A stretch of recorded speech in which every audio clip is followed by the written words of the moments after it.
Baik, terima kasih Pak Kiai. Silakan ada yang mau bertanya, kita minta 2 orang dulu dari teman-teman pelawak dulu. Ya, nampaknya muka lagi banyak masalah. Silakan. Yang mau bertanya? Adek Jigo. Bismillahirrahmanirrahim. Assalamualaikum warahmatullahi wabarakatuh. Terima kasih Ustadz. Kebetulan saya pribadi juga sebagai komedian Ustadz. Dan mewakili teman-teman semua, kakak-kakak, abang-abang semua. Kita di panggung itu selalu menghibur. Namun ketika momen ada sesuatu yang harus kita keluarkan, kadang menjatuhkan orang. Mulai dari fisik, mencela dan lain-lain. Yang saya mau tanyakan, apakah dengan niat kita menghibur menjadi catatan, apakah menjadi catatan dosa untuk kita? Terima kasih Ustaz. Ada seorang ulama dipanggil Imam Abu Hatim, tapi kemudian di ujung namanya itu ditambahkan kata Al-Asam.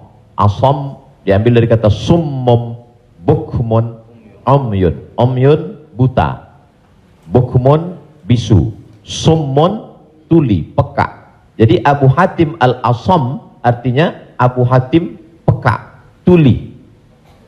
Secara bahasa itu menjatuhkan orang. Siapa itu? Itu Abu Hatim peka, Abu Hatim tuli. Karena ada beberapa orang, ada Abu Hatim, yang ini Abu Hatim peka, tuli. Tapi kenapa nama itu tetap tersemat di belakang namanya, dan tidak ada ulama yang melarang menggunakan peka itu di belakang namanya?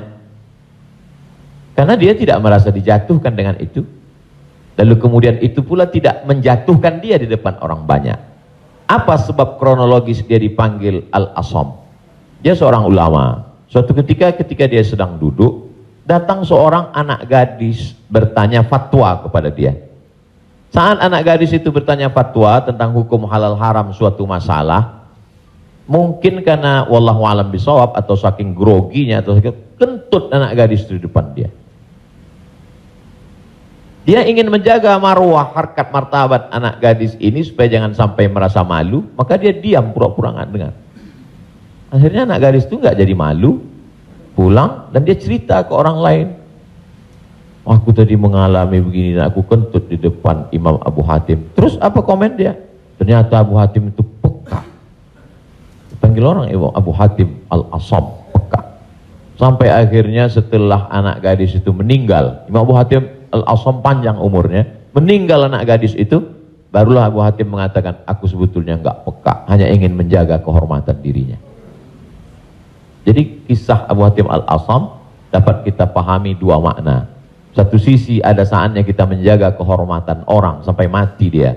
Tapi ada satu sisi kalimat yang nampaknya menjatuhkan sebenarnya tidak menjatuhkan selama kita masih saling paham, saling memahami, saling mengerti. Ada kata-kata yang mungkin kita gunakan tapi menjatuhkan dia, padahal sepertinya pujian. Tapi ada kata-kata yang sepertinya, jadi kalau sudah saling memahami, orang pun mengerti, maka dia tidak menjadi suatu celaan. Ya ayyuhalladzina amanu, hai orang beriman, ijtanibu katsiran minadh-dhann, jauhilah prasangka buruk, inna ba'dadh-dhanni itsmun, wala tajassasu, jangan mencari-cari kesalahan orang, wala yaghtab ba'dukum ba'dha, jangan ribah membicarakan aib orang lain, la talmizu bil alqab, janganlah kamu menggunakan gelaran-gelaran yang jelek. Bukankah tuli itu gelaran yang jelek? Iya. Tapi saat itu digunakannya bukan untuk menjatuhkan, dan mereka saling memahami tentang hal itu. Wallahu a'lam bishawab. Baik Ustaz, satu pertanyaan seputar dunia entertain. Ketika orang memerankan misalnya, mohon maaf lahir batin, main film seks, selama film itu diputar terus, sementara orangnya udah hijrah. Dan saat ini film itu diputar, itu jariahnya seperti apa tuh Ustaz? Nah, ini mohon maaf lahir batin Ustaz. Hah? Nonton sama bini gue berdua.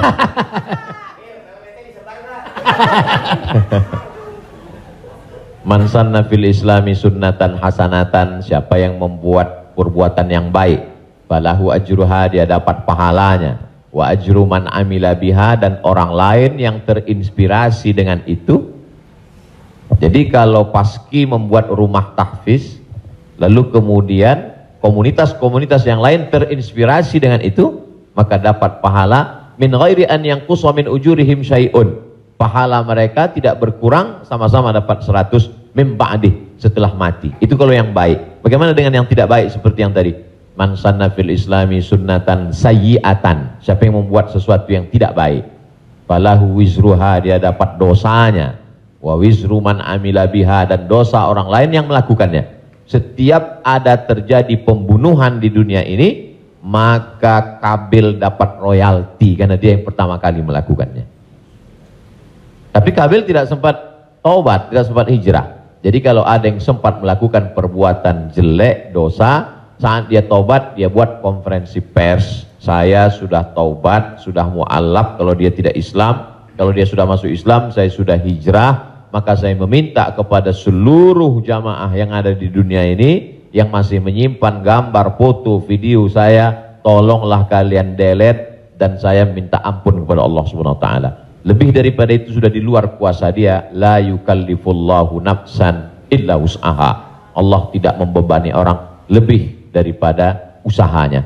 Ada seorang hamba berpesan di zaman Nabi SAW, nanti kalau aku mati, maka bakarlah jasadku, lalu campakkan debunya ke laut. Kenapa? Karena aku takut bertemu dengan Allah Subhanahu wa taala atas segala dosa-dosaku. Disampaikan kepada Allah Subhanahu wa taala, kata Allah, aku ampuni hambaku itu karena masih ada rasa takut dalam hatinya. Makanya khotib naik ke atas mimbar, pesannya ittaqullah, takutlah kepada Allah. Kenapa kurban Habil diterima, kurban Kabil tidak diterima? La imbasatta ilayya yadaka litaqtulani, andai kau ambil batu besar untuk kau timpakan ke atas kepalaku, kata Habil, ma ana bibasiti yadiya ilaika liaqtulak, aku tidak akan membalas untuk membunuh wahai saudaraku. Kenapa? Inni akhafullah, aku takut kepada Allah Subhanahu wa taala. Saya yakin Mas, Abang yang berprofesi dalam dunia keartisan ini, apa yang membuat hijrah ini? Masih ada rasa takut di dalam hati.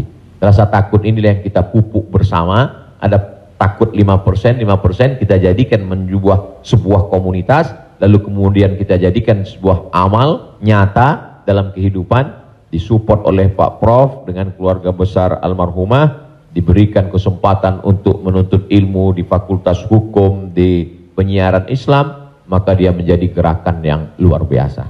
Wallahu a'lam. Terima kasih. Selanjutnya ada adik Ginanjar Sukmana. Setelah itu Bang Atet Jakaria. Terima kasih Bang Tola, Tobek Lala.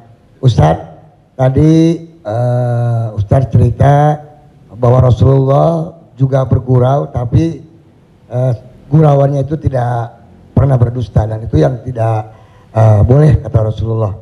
Sementara teman-teman pelawak, sadar atau tidak sadar, lawakannya itu banyak berdustanya juga Ustaz. Cari-cari, mengada-ada kan, karena memang tujuannya untuk membuat orang tertawa.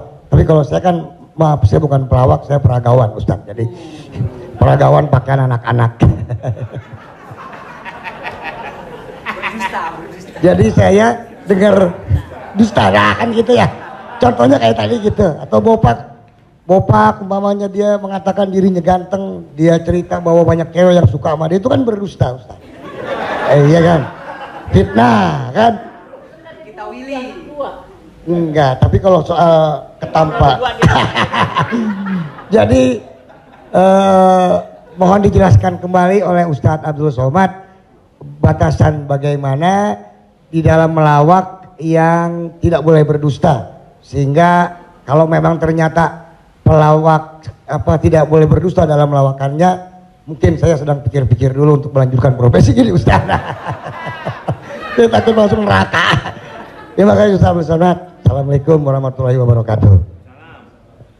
Ada saatnya kita berilustrasi, menceritakan suatu kisah.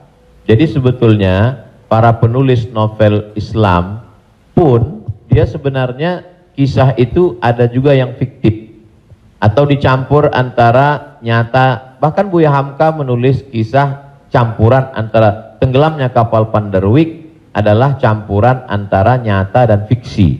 Apakah ketika orang bercerita tentang fiksi itu dia berdusta? Tidak. Jadi kita bisa bedakan itu antara orang memang betul-betul dia berdusta. Kemarin saya melakukan ini suatu. Padahal cerita itu tidak ada. Beda dengan dia misalnya katakan, saya ini Ustadz seorang peragawan, tapi peragawan pakaian anak-anak. Tidak, Mas Ginanjar tidak sedang bercerita, kemarin di mall saya memperagakan pakaian anak-anak Pak Ustadz. Ketika saya pakai pakaian anak SMP, semua ketawa. Itu dusta. Tapi ketika dia katakan cerita awal tadi, semua orang tahu bahwa dia tidak sedang memperagakan pakaian anak-anak. Dia hanya sedang menunjukkan tentang dirinya. Secara sebenarnya di balik kalimat itu Mas Ginanjar sedang menjatuhkan dirinya di hadapan orang lain. Kan? Dan kita tertawa dengan dia menjatuhkan dirinya. Mohon maaf, bahwa beliau mengatakan fisik saya seperti anak-anak dan saya andai pun menjadi peragawan hanya sesuai memperagakan pakaian anak-anak. Hari ini orang tidak menjatuhkan dirinya, dia menjatuhkan orang lain, menjatuhkan tokoh agama, menjatuhkan ustadz. Ada suatu kesalahan dalam cara dia berpikir. Bahwa beliau menjatuhkan dirinya, dia tidak usah. Karena dia sedang, tapi dia tidak sedang berbohong. Dia hanya sedang bercerita. Insya Allah penjelasan saya itu bisa dipahami. Yang tidak bisa itu adalah ketika orang seolah-olah dia bercerita, dia kemarin saya menjadi sebuah cerita seakan-akan orang mengatakan dia nyata. Padahal sebetulnya hanya bohong belaka supaya orang tertawa. Itu yang dilarang oleh Nabi Muhammad SAW. Wallahu a'lam. Baik, Assalamualaikum warahmatullahi wabarakatuh. Nama saya Ted Zakaria Ustadz. Saya pernah ketemu Ustadz di airport waktu itu mau berangkat umroh. Yang saya ingin mohon penjelasan dari Ustadz. Sekarang ini banyak pelawak-pelawak yang ikut ceramah juga. Pelawak sekarang ini dibutuhkan di mana-mana buat ikut ceramah. Padahal kalau kita lihat pelawak itu kemampuannya sangat minim, bahkan sudah menjual dengan harga yang mahal. Mohon penjelasannya Pak Ustadz, di mana bolehkah seorang pelawak itu melucu atau melawak di dalam satu ceramah? Nah, kita lihat yang namanya pelawak ini sekarang menjadi daya tarik sebelum ustadznya yang asli itu datang. Saya sendiri umpamanya berapa kali ngikut Raja Dangdut kemana, saya jadi bemper biasa di depan. Tapi saya mengingat bahwa ilmu saya belum sampai ke situ. Tapi saya memaksakan diri untuk menarik. Saya sadar bahwa ilmu saya belum seberapa untuk ke masyarakat yang penuh itu. Mohon penjelasannya Ustaz. Terima kasih. Assalamualaikum warahmatullahi wabarakatuh. Waalaikumsalam warahmatullahi wabarakatuh. Bedakan antara da'i dengan alim fatwa. Da'i dia mengajak orang ke jalan Allah. Sedangkan alim yang mengeluarkan fatwa, dia adalah orang yang berijtihad. Apakah dia berijtihad sendiri mengambil dari Quran, sunnah, ijma', qiyas, syar'u man qablana, saddu zara'i, qaulus sahabi, istihsan, istishab, urf, atau dia membaca fatwa ulama lalu dia sampaikan dengan kemampuan dia baca kitab kuning. Jadi jangan kita pukul rata. Jadi jangan nanti ketika ada di antara sahabat-sahabat dari Paski mengajak orang sholat, ngajak puasa sunat, lalu kemudian di antara kita, ngapain ente ngajak-ngajak saya sholat? Ente kan bukan ustadz. Padahal mengajak orang berbuat baik adalah kewajiban kita semua. Nahnu du'an qabla kulli syai'. Sebelum jadi apapun, tugas utama kita adalah mengajak orang berbuat baik. Kuntum khaira ummah, kalian umat yang terbaik. Kapan kita menjadi umat yang terbaik? 3. Ta'muruna bil ma'ruf, ajak orang buat baik. Wa tanhauna 'anil munkar, larang orang buat mungkar. Wa tu'minuna billah, beriman kepada Allah. Jadi kalau hanya sekedar ngajak orang sedekah, ngajak donasi buat rumah tahfiz, ngajak ngumpulin beras untuk santunan yatim fakir miskin, maka pelawak boleh, penyanyi boleh, polisi boleh, siapapun. Karena itu tugas sebagai seorang muslim, amar ma'ruf nahi mungkar. Yang tidak benar itu adalah ketika dia sudah dianggap sebagai ustadz dan ditanyakan suatu masalah dan dia terdesak, akhirnya dia bicara padahal dia tidak mengerti. La taqfu ma laisa laka bihi ilmun. Jangan kamu bicara pada sesuatu yang kamu tidak tahu. Inna sam'a, telinga, wal basar, mata, wal fuad, hati dan pikiran, kullu ulaika kana anhu mas'ula, kau akan disoal, kau akan ditanya, diminta pertanggungjawaban di hadapan Allah Subhanahu wa taala. Jadi kalau abang, mas diajak dalam acara dakwah sebagai pengantar supaya masyarakat mau mendengar, supaya ramai, hadirilah tablik akbar Ustadz Fulan bersama grup Paski untuk sebagai pengantar 5-10 menit, silakan. Tapi setelah itu nanti Ustadz bicara, pas tanya jawabnya serahkan ke Ustadz. Nah, jadi selama tetap kita menjaga. Jadi kalau diibaratkan rumah makan di airport, ini penyanyi, artis, Ustadz itu sama seperti yang memanggil penumpang supaya mau masuk ke rumah makan.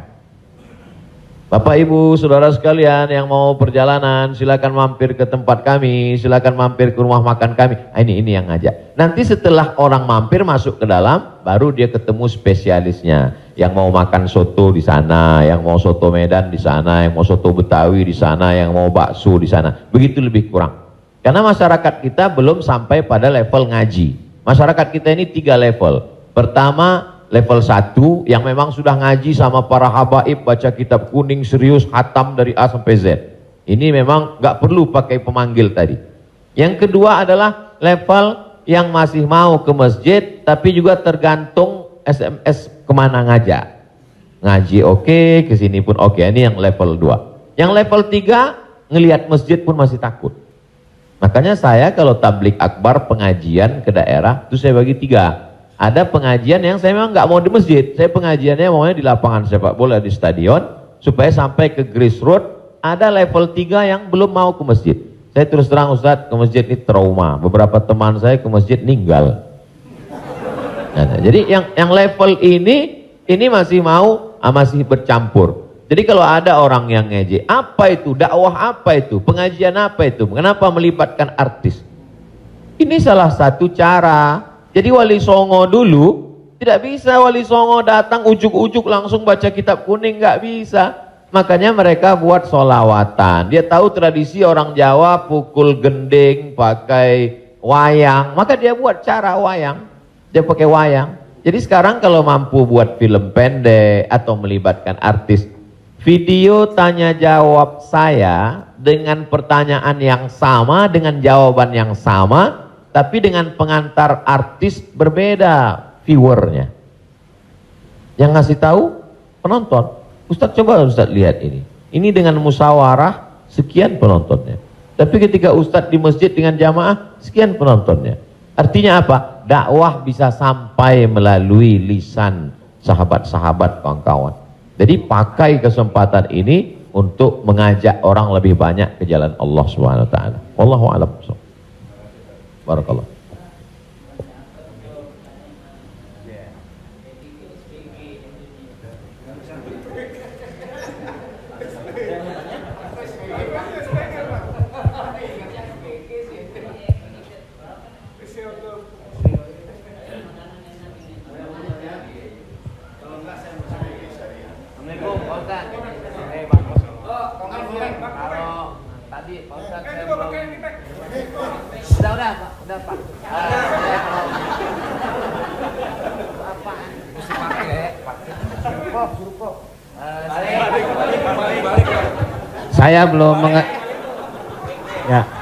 Saya belum paham yang tadi Pak Ustadz bilang apa wasaah apa wasi.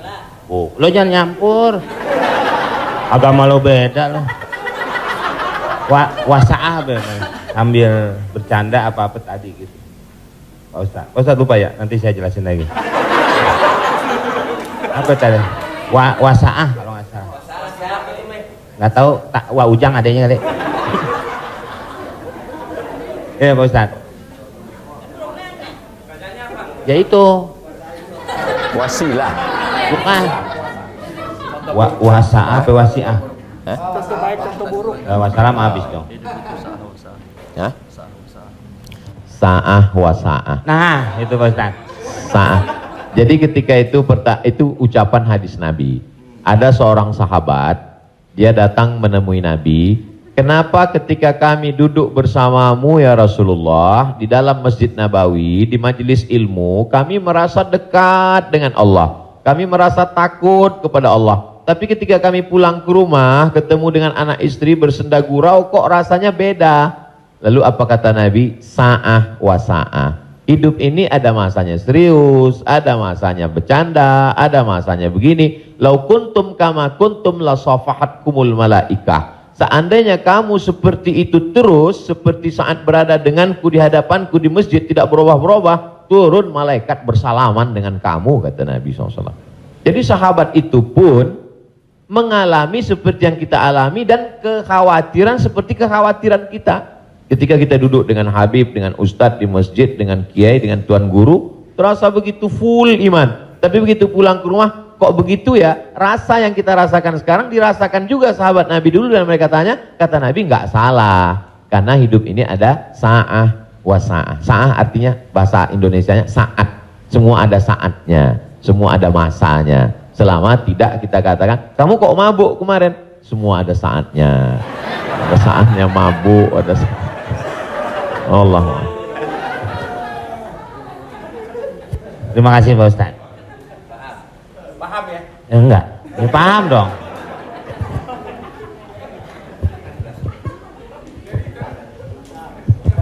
Mungkin dari sini ada. Tapi satu lagi pertanyaan, saya mau nanya. Pak Ustadz, ini masalah saya pribadi. Jadi saya ya ada masukan juga ketika hukum riba. Mobil itu ya, ini umum ya kan. Jadi mobil kita jual, kemudian kita coba berusaha cash. Saya untuk menghilangi kredit. Nah, saya mau tanya, ini juga amanat dari keluarga saya, dipastikan lagi.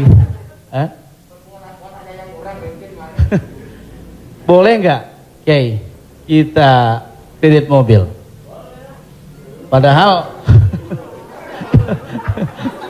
padahal ini menjadi hal penting bagi saya untuk mobilisasi kemana gitu.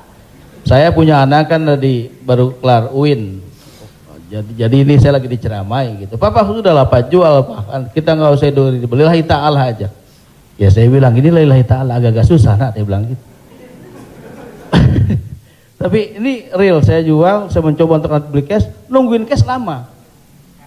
Jadi jangan suka buka aib orang, Mbak.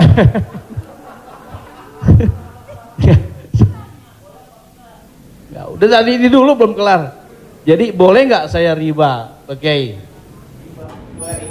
Sorry, boleh nggak kredit mobil itu?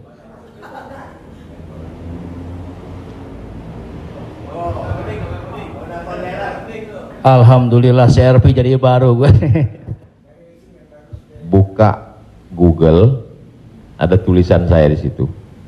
Nanti Bapak, Ibu, Abang, Mas share ke teman-teman. Buka Google, tulis di situ Somad Morocco, SOMADMOROCCO, Somad Morocco, SOMADMOROCCO, Somad Morocco, spasi kredit, sudah, enter.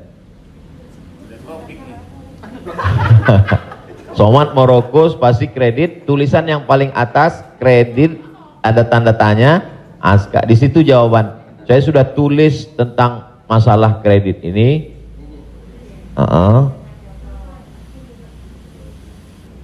Di situ.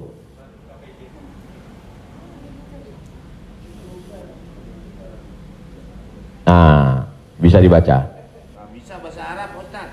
Ada terjemah Mas Komeng, terjemah di bawah. Terjemah di bawahnya. Terjemah di bawah. Majma' Al-Fiqih Islami membolehkan jual beli dengan tempo. Dah?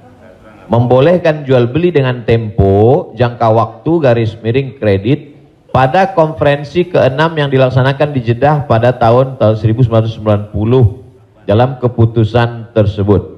Jadi jual beli dengan tempo kredit itu boleh. Bawah, ini penjelasannya. Yang bawah langsung bahasa ke jawaban. Jual beli kredit itu tidak ada keberatan di dalamnya, boleh jika waktu dan tambahannya diketahui. Dibayar dalam waktu 2 tahun. Dibayar dalam harga 200 juta. Dicicil 1 bulan 15 juta misal, 10 juta, 12 juta. Meskipun harga kredit lebih mahal daripada kontan. Karena penjual dan pembeli sama-sama mendapat manfaat. Penjual mendapat manfaat tambahan harga dan pembeli mendapat manfaat tempo jangka waktu. Disebutkan dalam Sahih Al-Bukhari. Apakah di zaman Nabi ada kredit? Ada. Dalam Sahih Bukhari, Sahih Muslim, bahwa barirah itu manusia. Waktu itu masih boleh jual manusia, hamba sahaya. Bahwa barirah dijual oleh tuannya dengan cara kredit selama 9 tahun. 1 tahunnya dibayar 40 dirham. Ini menunjukkan bolehnya jual beli kredit. Kesimpulannya, uang dengan barang boleh, tapi uang dengan uang riba. Prof, saya pinjam uang 200 juta. Nanti saya bayar 220. Haram, riba. Tapi ketika saya beli mobil, Prof, saya cicil tiap bulan, maka lunas dalam waktu 1 tahun, itu tidak riba karena akadnya uang dengan barang. Yang jadi masalah ketika kita pergi ke dealer untuk beli mobil, kita katakan kita tidak punya uang cash, dia tidak mau langsung transaksi dengan dia, tapi dia akan libatkan pihak ketiga, penyedia keuangan. Pada akhirnya transaksi kita adalah uang dengan uang. Uang dengan uang, bukan uang dengan barang. Lalu apa solusinya? Pergi ke bank syariah. Kenapa di bank syariah uang dengan barang? Assalamualaikum, waalaikumsalam. Bank syariah, saya mau beli mobil. Terus mau pinjam uang. Kata bank syariah, kami tidak melayani peminjaman uang dengan uang, karena uang dengan uang berbunga haram. Bapak sebetulnya mau beli apa? Mau beli mobil. Kata orang bank syariah, mobilnya kami beli. Bank syariah membeli mobil. Setelah itu bank syariah menjual mobil itu ke kita, maka akadnya kredit sama seperti barirah dibeli pada zaman Nabi, kredit 9 tahun. Jadi akadnya adalah uang dengan barang. Begitu. Allahu a'lam. Ya alhamdulillah. Beli lagi, saya lebih kembali lagi pakai syariah. Selanjutnya siapa yang mau bertanya? Silakan umum sekarang. Bang Dery mau nanya? Oh, yang ibu-ibu aja, ibu-ibu. Pak.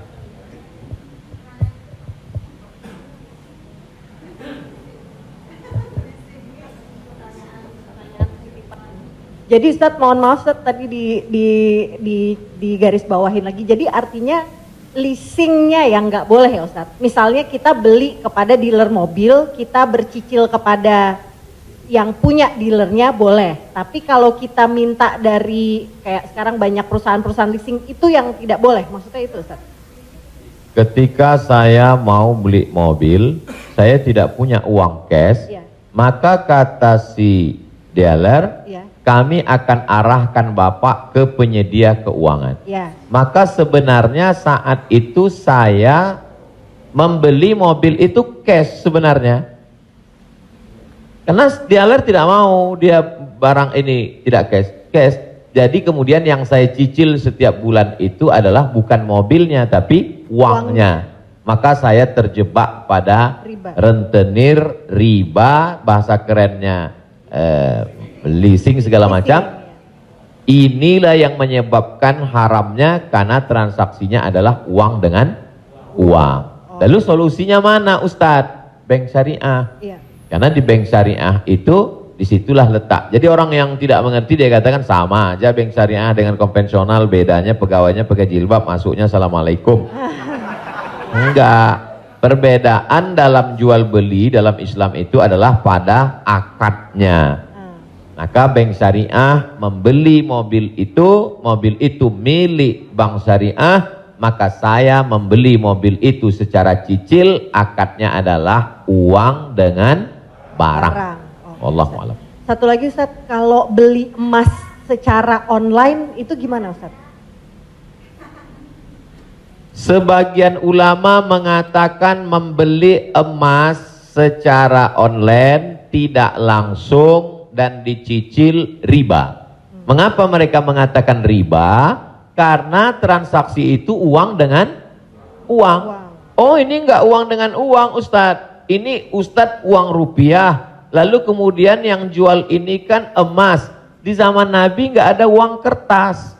Di zaman Nabi hanya ada dua uang. Yang pertama dinar, uang emas. Yang kedua dirham, uang perak. Maka ketika saya beli emas tidak cash, maka sesungguhnya akadnya adalah uang dengan uang rupiah dengan uang emas. Itulah orang yang mengatakan nggak boleh beli emas kalau nggak cash, karena transaksinya uang dengan uang.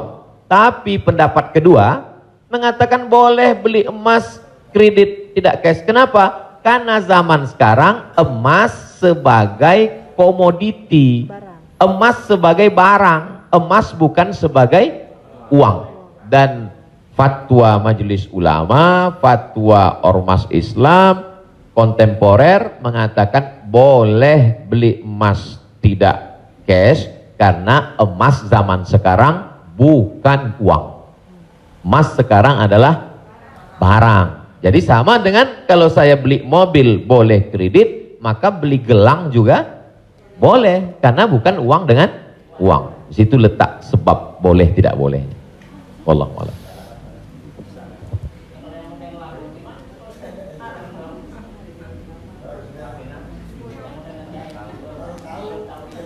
Yang sudah banyak-banyak taubat nasuha, sholat sunat, istighfar. Kalau sedang dalam proses bisa dibom, ada aset yang bisa dijual untuk ngebom supaya selesai, jual lah. Tapi kalau ini aset pokok tidak boleh jual rumah karena rumah pokok, sama seperti makan. Ini kalau saya jual aset ini saya bom meledak semua Ustadz. Ini Hiroshima Nagasaki hancur semua, maka nggak boleh. Azam tekad dalam hati, saya mencari nafkah, saya lunasi sampai habis, nanti setelah ini saya tobat berhenti. Tapi kalau bisa jual satu petak ini lalu ditutup ini, lakukanlah untuk melepaskan diri dari riba, karena riba itu 5 ancamannya. Yang pertama, alladzina ya'kuluna riba la yaqumuna illa kama yaqumul ladzi yatakhabbathu syaitanu minal mas. Orang yang makan riba nanti bangun bangkit dari kubur ketika di padang mahsyar seperti orang kerasukan setan. Yang kedua, ayyuma lahmin nabata min haramin fannaru aulabih. Setiap daging di badan tumbuh dari yang haram, maka tempatnya api neraka jahanam. Yang ketiga, orang kalau dia makan haram, maka doanya tidak dikabulkan Allah. Mat'amuhu haram, makanannya haram. Mashrabuhu haram, minumannya haram. Malbasuhu haram, pakaiannya haram. Wa ghuziya bil haram, dia diberi makanan haram. Anna yustajabulah, apakah mungkin doanya dikabulkan Allah? Yang ketiga, yang keempat, nasiyatin kazibatin khati'ah. Ubun-ubun, penipu, pembohong, pelaku dosa. Padahal yang berdosa itu tangan, yang berdosa itu mulut. Kenapa dikatakan ubun-ubun? Karena ternyata ada otak bagian depan yang selalu kita usap ketika sedang wudu. Disitulah pemikir. Otak ini berpikir ketika dia dapat semprotan darah. Darah itu menyembur dari jantung. Darah itu dari makanan. Sepiring makanan riba berubah menjadi setetes darah, disemburkan oleh jantung naik ke otak, isi otak haram, maka bawaannya mau haram saja. Gara-gara riba. Heran saya ini Pak Ustadz, kenapa pikiran saya ini mau haram saja? Sebabnya gara-gara makan riba. Yang terakhir, yang kelima adalah tidak ada keberkahan. Hidup ini yang kita cari berkahnya. Makanya ketika anak lahir yang didoakan berkah, barakallahu laka fil mauhub. Ketika orang menikah yang didoakan berkah, barakallahu lakuma wa baraka alaikuma. Ketika ketemu yang didoakan berkah, assalamualaikum warahmatullahi wabarakatuh. Ketika makan yang diminta berkah, Allahumma barik lana. Wallahu a'lam.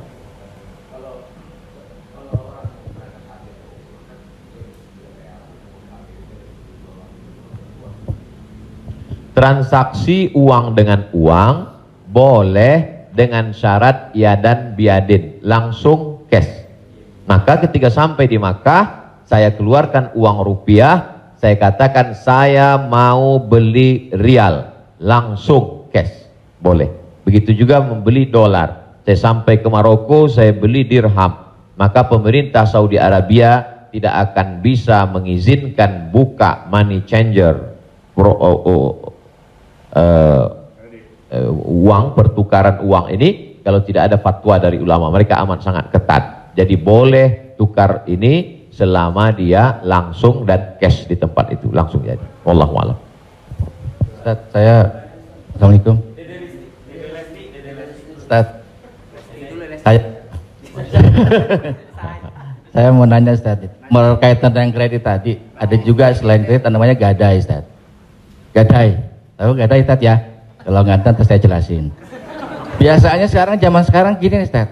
Orang punya kendaraan, kemudian karena nggak punya uang digadaikan mobilnya misalnya Ustaz, sama orang itu. Itu termasuk itu riba atau gimana? Kalau gadai seperti itu.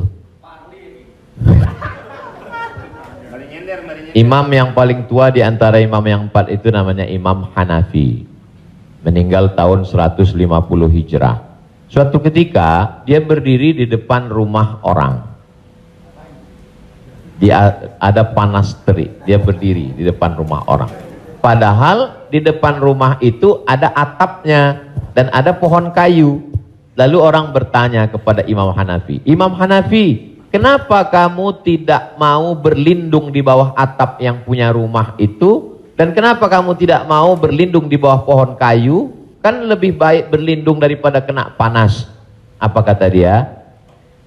Saya meminjamkan uang pada orang ini dengan sistem gadai, maka saya tidak mau mengambil keuntungan dari dia. Ayyuma lahmin kullu qardin jarra naf'an fahuwa riba.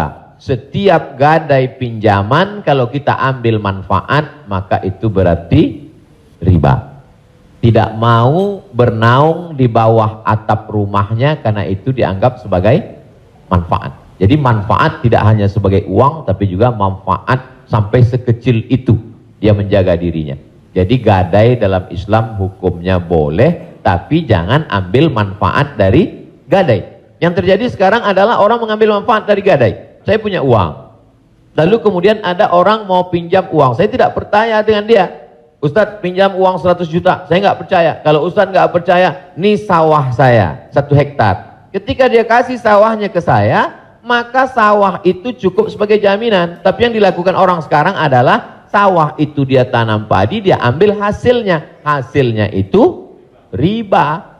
Maka sekarang orang kaya makin kaya, yang miskin makin miskin. Bagaimana dia mau bisa menebus uangnya, orang sawah dia dipakai terus dan uangnya diambil. Maka yang punya uang makin kaya, yang minjam makin miskin. Padahal dalam Islam mestinya cukup suratnya saja dipegang. Kamu kalau mau garap sawah ini garaplah, nanti bayar hutangmu. Itu akhlak dalam Islam. Akhlak itulah yang dihilangkan oleh riba. Riba ini sangat kejam. Allahu a'lam.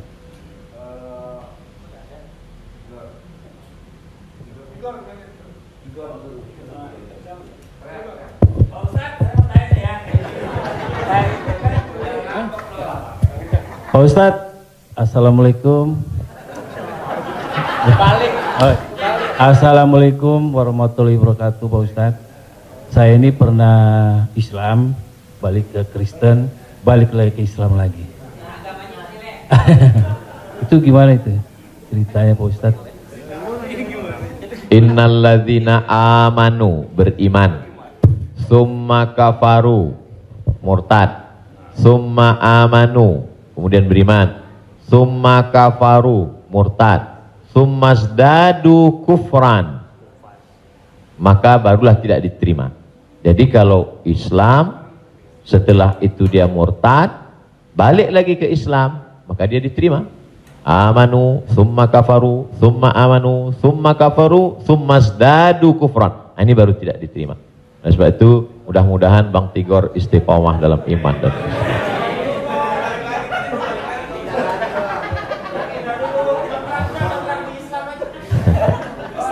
Agama lu kayak angkos bolak-balik.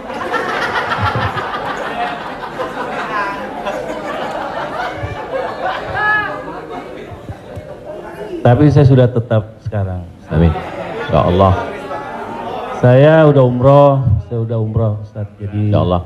Jadi balik Bang, ke jalan yang benar. Insya Allah. Jadi Bang Taufik, kajian paski mungkin kerjasama dengan musyawarah supaya terus, atau kalau tidak ingin satu majelis, ustadznya nanti setelah di sana pagi misalnya, sore di paski. Kemudian ngaji ini, kalau sekedar ngaji kita nggak ada tantangan, mesti ada sosialnya. Misalnya ngumpulin beras. Jadi saya sendiri tidak hanya sekedar ngaji, saya khususkan hari Jumat kedua setiap bulan, saya di Pekanbaru, hari Jumat khutbah Jumat, habis itu bagi beras ke masyarakat pelosok yang sulit. Lalu siapa yang menjadi relawannya? Yaitu relawan-relawan biker subuhan, mantan petato, kemudian hijrah, pemuda hijrah. Karena kalau cuma ngaji, orang tidak ada tantangannya. Jadi saya ingin ke depan paski ngaji, kemudian ada gerakan dakwah, kemudian ada gerakan sosial, buat rumah tahfiz, lalu kemudian tidak hanya uang dari komunitas saja, buka, buat yayasan, buka. Kami membuka rumah tahfiz gratis untuk yatim dan segala macam, kirim ke nomor rekening berikut ini, pasang pancingnya, Allah Ta'ala memberikan. Belajar kita dari yang dilakukan oleh almarhumah, 250 yatim 40 tahun, Prof. 43 tahun bisa tidak putus. Inspiratif, inspirasi. Jadi kalau mau, maka kita bisa ikuti jejak. Sehingga kita, jadi kelanjutan itu, maka Bang Tigor dan abang yang lain, dia akan terpacu terus untuk datang setiap kajian pekanan, lalu kemudian memperbaiki tahsin bacaan Qur'annya, lalu kemudian meluruskan kajiannya, kemudian ada konsultasi dengan ustadz, tanya jawab dan lain sebagainya. Wallahu a'lam.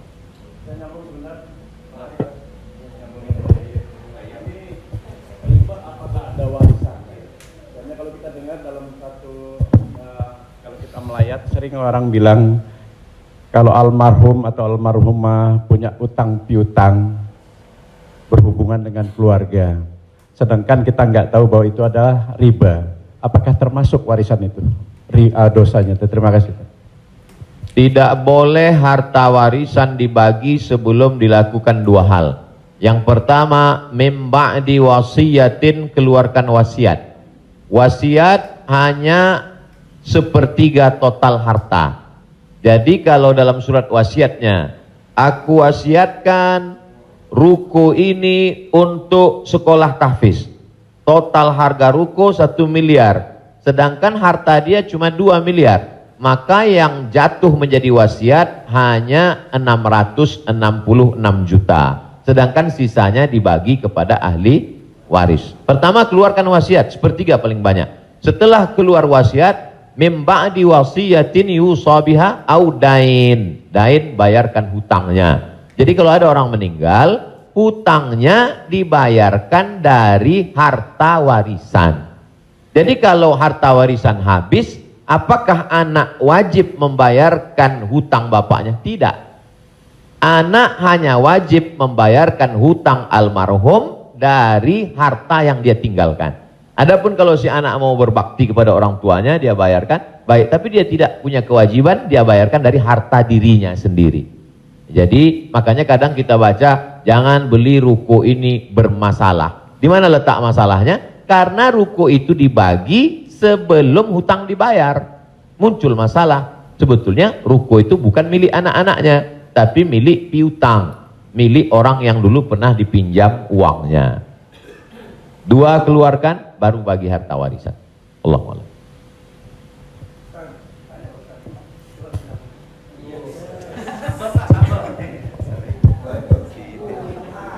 Terima kasih Pak Ustadz. Saya mau tanya tentang peminjaman uang. Saya misalnya meminjamkan uang kepada seseorang, tapi dia nggak mau ganti. Nah terus kita nggak mau nagih karena takut menjadi sebuah permusuhan.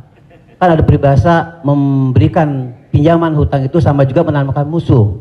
Nah bagaimana hukumnya? Apakah ini harus ditagih sama kita ataukah dibiarkan? Terima kasih Pak Ustadz. Assalamualaikum warahmatullahi wabarakatuh. Waalaikumsalam. Ayat yang paling panjang dalam Al-Quran, 1 halaman penuh, Al-Baqarah 282. Bukan tentang haji, bukan tentang puasa, tapi tentang perjanjian hutang piutang. Ya ayyuhalladzina amanu, hai orang beriman, idza tadayantum bidainin, kalau kamu menjalin transaksi hutang piutang ila ajalim musamma, sampai batas waktu limit tertentu, faktubuh, tulislah. Wal yaktub bainakum katibun bil adli, hendaklah ada seorang penulis yang menulis dengan adil. Wastashhidu syahidaini min rijalikum, ada 2 orang saksi. Antadil, kalau tidak ada 2 orang laki-laki, wa maraat, 1 orang perempuan, wa maraatani, 2 orang perempuan. Antadilla ihdahuma fatudzakkira ihdahumal ukhra. Sedetil itu dalam Al-Quran. Jadi kalau saya menagih hutang, sesungguhnya bukan saya sedang mencari musuh, tapi menyelamatkan dia supaya dia dan anak cucunya jangan sampai makan haram. Kalau dia tidak sanggup, ayat yang kedua, fanaziratun ila maisarah, kasih sampai batas waktu dia lapang. Kamu bisa bayar kapan?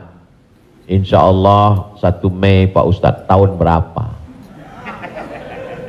Tahun 2022. Oke, insya Allah Mei 2022 lapang. Tidak juga dia sanggup membayar, lebih banyak minyak kita nagih daripada uang yang mau ditagih. Masuk ayat ketiga, wa antasaddaqu khairul lakum, kamu sedekahkan lebih baik. Aku sudah capek, asam uratku naik, asam lambungku kumat, kau ambil aja lah ini. Wa antasaddaqu khairul lakum, kau sedekahkan lebih baik. Yang menghafal ayat ini yang memberi pinjaman, bukan yang minjam. Sekarang yang menghafal ayat ini yang minjam. Ketika kita tagih, kapan kau bayar? Dibilangnya, wa antasaddaqu khairul lakum, kalau kau sedekahkan lebih baik. Allahu akbar.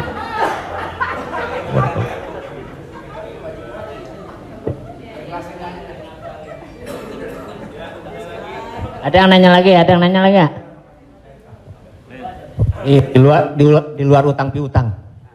Saya mau tanya ini Pak Ustadz, kan kalau ada teman yang ulang tahun, kita suka bilang selamat ulang tahun, kita doakan semoga panjang umur.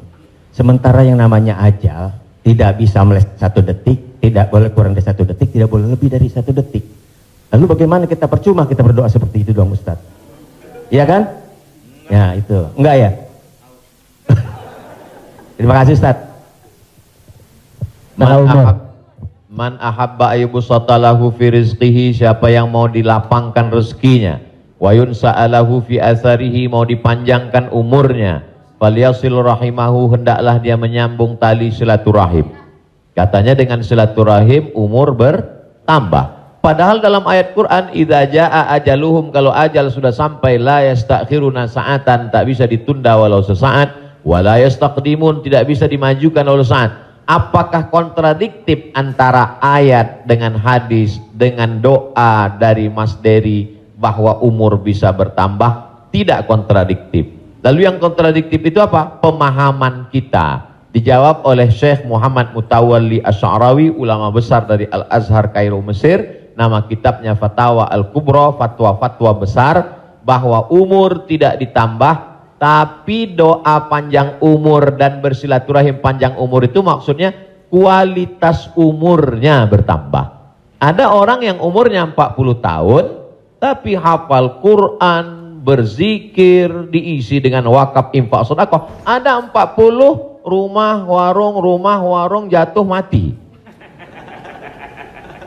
Jadi yang dimaksud kita doakan, semoga Mas Dery dan semua paski kita semua panjang umur. Maksudnya umurnya berkualitas, berisi. Itu. Wallahu a'lam. Boleh? Ya.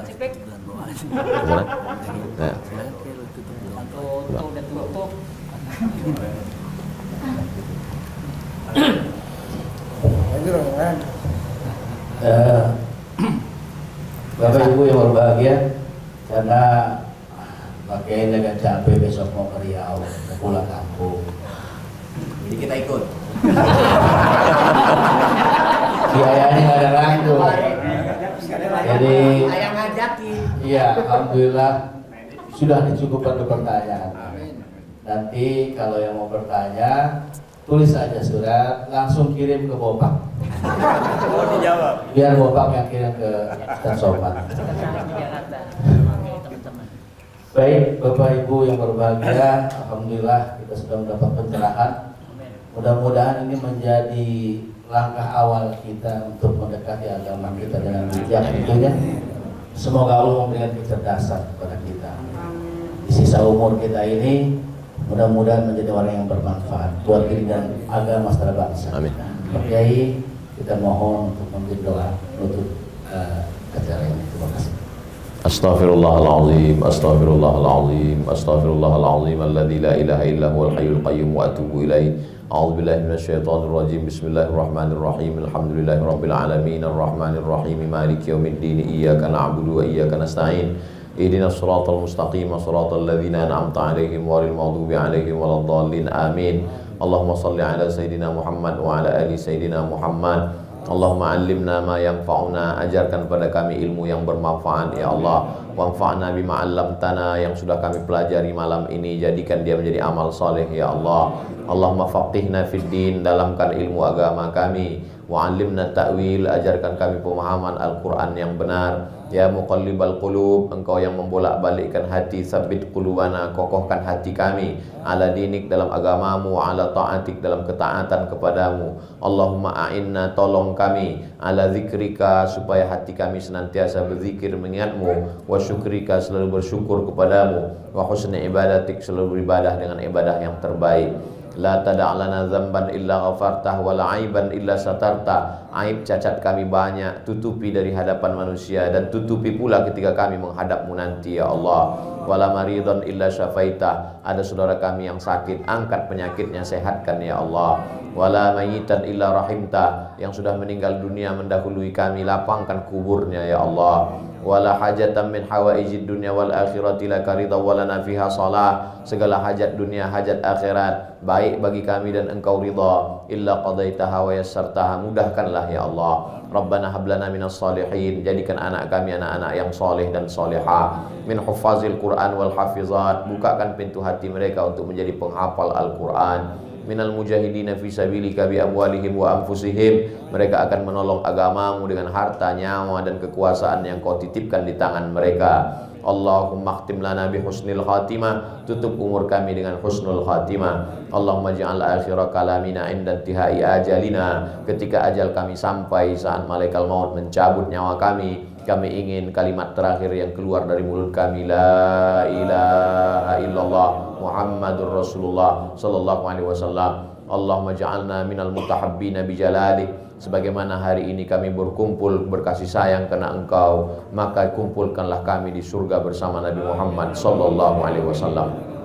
Sahibul bait yang sudah menyediakan rumahnya, makanannya, segala kebaikan, tak sanggup kami membalasnya. Ajzihim jaza'al hasanah, berikanlah mereka balasan yang baik ya Allah. Allahumma jama'na ma'ahum ma'al habibil mustafa fi jannatikal ula, satukan kami dalam surga jannatul firdaus bersama Nabi Muhammad sallallahu alaihi wasallam. Rabbana atina fid dunya hasanah wa fil akhirati hasanah wa qina adzabannar. Wa sallallahu ala sayyidina Muhammad wa ala alihi wa sahbihi wasallam, walhamdulillahi rabbil alamin. Taqabbalallahu minna minkum, taqabbal ya karim. Saya ucapkan banyak terima kasih kepada keluarga besar almarhumah Profesor Dr. Hajah Tuti Alawiyah, tak dapat saya sebut satu persatu. Saya ucapkan banyak terima kasih kepada Paski.